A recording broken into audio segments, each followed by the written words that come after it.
Good morning, Grace family. I apologize if there's some background noise. I am recording this in my office at the church, and there is construction right outside, as you probably already know. What you also know is that we all woke up the other morning to a completely different world. We are about to embark on a journey that we as a church family have never taken before, and because of this global pandemic, for the safety of a nation and for each other, we will for the first time be bringing most of our ministries fully online. Now, I know this causes some anxiety for us. Many of us read the news. We may even have had friends who have tested positive, or we have heard have tested positive. And this is natural to worry and to be anxious. We are the gathered church, and we are used to gathering. And so the thought that we cannot gather sometimes causes a bit of anxiety. But I want to say to you, this is an unusual day, yes. But fortunately, in this day, through the common grace of technology, we can stay connected. And if you're anxious, it is just because these are indeed anxious times. And in this regard, Habakkuk, a prophet in the Old Testament, was really no different from many of us. 6 centuries before the birth of Christ, in anxious days, he cried out to God, "Oh Lord, what are you up to? How long will I cry for help and you do not listen?" That was a cry of authentic anxiety, but God's response is amazing to me. He responds in verse 5, "Look among the nations and see, wonder and be astounded, for I'm doing a work in your days that you would not believe, even if I told you." So his exhortation to Habakkuk and also to us in these anxious days is look and believe that I'm up to something. Even in these days when nations are shaken, I, your God, am not shaken from my throne. I am still sovereign.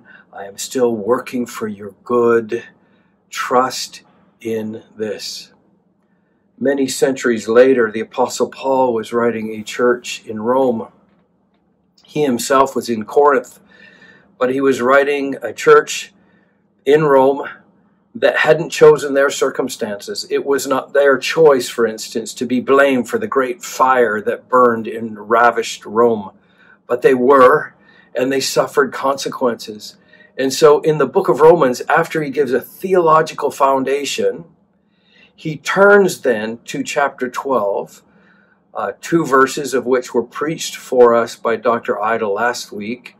And he says this in verse 12 of chapter 12, "In these days, continue to be joyful in hope, be patient in affliction, and be persistent in prayer." In other words, in these days, we can be joyful in hope because our God is up to something. We can be patient in affliction, in difficult days, because we know he is sovereign. And we can be persistent in prayer because he is the one who can do far more than our strategies, our efforts at isolation, all the things that we do. This God loves us best and can do more for us. So I hope you'll be encouraged in that in the middle of anxiety that is real and authentic, we can choose to be joyful, place our hope in him, be patient as he is working, and be persistent in crying out to him. Now, I want to say one other thing, and that is this virus is likely to present some severe economic challenges, not only for nations, but for individuals. And we don't minister on the macro level of national economics, but we do have real people who will be in real trouble economically because of this global pandemic. And I just want to say, if you're one of those, my prayer is that you will allow us to be the church to you. We have an email address, membercare@gracebaptistchurch.sg, and if you need to, please do write that email address. That does not come to me or to any of our pastors. That's a lay elder who loves people and wants to help us love each other even during difficult days. So if you feel like your family is in need of economic assistance, help in any way, help us to love you well, please do write that email address. Again, it is membercare@gracebaptistchurch.sg. Also, if you feel like you're in need of prayer, as you know, this lockdown is going to be until the end of April. But throughout that lockdown, our pastors are taking turns staffing the office. So we will have a pastor here, except Monday, throughout the week. If you need prayer, please do call the office, and we would love it. We would count it a privilege to pray with you. If you have anxiety, if you have some spiritual need, please do call us. As we prepare for Sunday, the service will be very similar to anything that you have experienced before. But I'd like you to prepare a bit, not only preparing your hearts to hear from God, but I'd like to invite you to prepare by going to our YouTube channel. You can just find our channel with 2 simple steps. Number 1, go to YouTube. Number 2, just type in the search window, Grace Baptist Church Singapore, and we will pop up. And then you can see that subscribe button. Just push that subscribe button, and then it will give you an alert when our live streaming is ready to go. As we gather together all around this city, I pray that we will continue to look for ways to live in community. Social distancing does not also mean social isolation. We want to be connected to you.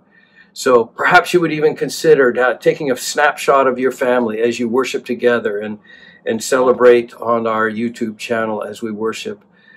Perhaps you're going to be in a small group. You can still meet in a small group or CG if you desire. Just please be sure that it's less or 10 or less people and that you have enough space in your flat for proper safe distancing. Thank you. Your pastoral team and your elders love and desire to care for you even in these days. Thank you for watching. Look forward to seeing you tomorrow morning, Sunday, as we celebrate the Lord's goodness to us in our worship service. God bless you. See you then.